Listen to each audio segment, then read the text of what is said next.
ಐತಿಹಾಸಿಕ ಲಾಲ್ಬಾಗ್ ಫಲಪುಷ್ಪ ಪ್ರದರ್ಶನಕ್ಕೆ ಇನ್ನೇನು ಕೆಲವೇ ದಿನಗಳು ಬಾಕಿ. ಈ ಹಿನ್ನೆಲೆಯಲ್ಲಿ ಈಗಾಗಲೇ ಲಾಲ್ಬಾಗ್ ಸಕಲ ಸಿದ್ಧತೆ ಮಾಡಿಕೊಳ್ತಾ ಇದೆ. ಅಷ್ಟಕ್ಕೂ ಯಾವಾಗ ಫಲಪುಷ್ಪ ಪ್ರದರ್ಶನ ಆರಂಭ ಆಗುತ್ತೆ, ಈ ವರ್ಷ ಥೀಮ್ ಏನು ಅಂತೀರಾ? ಹಾಗಾದ್ರೆ ಈ ಸುದ್ದಿ ಮಿಸ್ ಮಾಡದೆ ನೋಡಿ.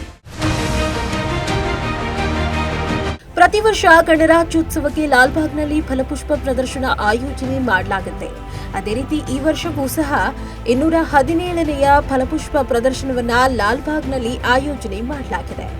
ಈ ವರ್ಷದ ಫ್ಲವರ್ ಶೋ ಅನ್ನ ರಾಮಾಯಣ ಮಹಾಕಾವ್ಯ ಬರೆದ ಮಹರ್ಷಿ ವಾಲ್ಮೀಕಿ ಜೀವನ ಆಧಾರಿತ ಫಲಪುಷ್ಪ ಪ್ರದರ್ಶನವನ್ನ ಆಯೋಜನೆ ಮಾಡಲಾಗಿದೆ. ಇನ್ನು ಜನವರಿ 16ರಿಂದ ಆರಂಭ ಆಗಿ ಜನವರಿ 26ರವರೆಗೂ 10 ದಿನಗಳ ಕಾಲ ಈ ಫಲಪುಷ್ಪ ಪ್ರದರ್ಶನ ನಡೆಯಲಿದೆ.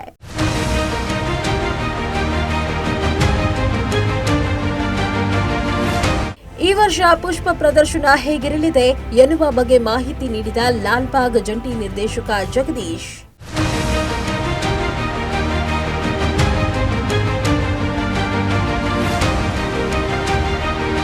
ಗಣರಾಜ್ಯೋತ್ಸವ ಸಂದರ್ಭದಲ್ಲಿ ನಡೀತಕ್ಕಂಥ ಫಲಪುಷ್ಪ ಪ್ರದರ್ಶನ 217ನೆಯ ಫಲಪುಷ್ಪ ಪ್ರದರ್ಶನ ಆಗಿದೆ. ಸೊ ಇದನ್ನು ಆದಿಕವಿ ಮಹರ್ಷಿ ವಾಲ್ಮೀಕಿಯವರ ಒಂದು ವಿಷಯಾಧಾರಿತವಾಗಿ ಆಚರಿಸಬೇಕು ಅಂತ ಹೇಳಿ ಮಾನ್ಯ ತೋಟಗಾರಿಕೆ ಸಚಿವರ ಒಂದು ಸೂಚನೆ ಇದೆ.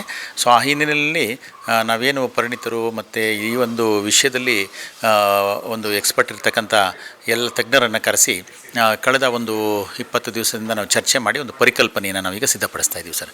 ಮತ್ತು ಈ ಒಂದು ಪ್ರದರ್ಶನ ಜನವರಿ 16ರಿಂದ 26ರವರೆಗೆ 11 ದಿವಸಗಳ ಕಾಲ ಜರುಗುತ್ತೆ.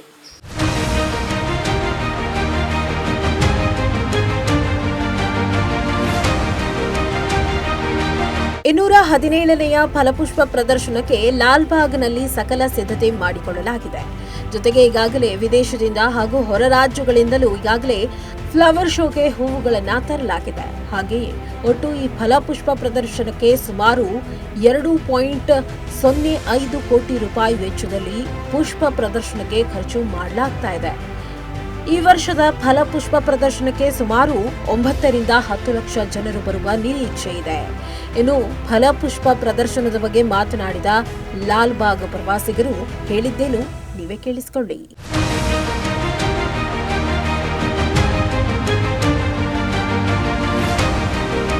ಸರ್, ತುಂಬಾ ಚೆನ್ನಾಗಿ ಪ್ರಿಪ್ರೇಷನ್ ನಡೀತಾ ಇದೆ. ವರ್ಷ ಡಿಫ್ರೆಂಟ್ ಕಲರ್ಸ್ ಫ್ಲವರ್ಸು, ವರ್ಷಕ್ಕಿಂತ ಇನ್ನೊಂದು ವರ್ಷ ಬೇರೆ ಬೇರೆ ಇದಿರುತ್ತೆ. ತುಂಬಾ ಚೆನ್ನಾಗಿರುತ್ತೆ. ಹಂಗಾಗಿ ನಾವು ಈ ವರ್ಷ ನೋಡಿದ್ದು ನೆಕ್ಸ್ಟ್ ವರ್ಷ ಇರಲ್ಲ, ಸೇಮೇ ಇರಲ್ಲ. ಹಾಗಾಗಿ ನಮಗೂ ತುಂಬಾ ಇಷ್ಟ ಆಗಿ ಪ್ರತಿ ವರ್ಷನೂ ಬಂದು ನೋಡ್ತಾ ಇರ್ತೀವಿ ಸರ್. ನಾವು 20 ಇಯರ್ಸ್ ಸರ್. ಓಕೆ, 20 ಇಯರ್ಸ್ ಇಂದ ಬರ್ತಾ ಇದ್ದೀವಿ. ಈಗ ಹೋದ ಸರಿ ಅಂಬೇಡ್ಕರ್ ಥೀಮ್ ಆಧಾರಿತ, ಈ ಸರಿ ಒಂದು ವಾಲ್ಮೀಕಿ ಅವ್ರಿಗೂ ಆಧಾರಿತವಾಗಿದೆ. ಅದಕ್ಕೆ ಏನಾದ್ರು ಬಯಸ್ತಾರೆ? ಹೌದು ಸರ್, ಮಹಾನ್ ವ್ಯಕ್ತಿಗಳು ಇರ್ತಾರಲ್ಲ, ಅವ್ರನ್ನೆಲ್ಲ ಮತ್ತೆ ಸ್ಮರಿಸ್ದಂಗ ಆಗುತ್ತೆ. ಒಬ್ರೊಬ್ರು ವರ್ಷ ಒಂದೊಂದು ಬೇರೆ ಮಾಡೋದ್ರಿಂದ ಬೇರೆ ಡಿಫ್ರೆಂಟ್ ಜನಕ್ಕೆ ಬೇರೆ ನೋಡ್ತಾರನ್ನು ಸಿಗುತ್ತೆ.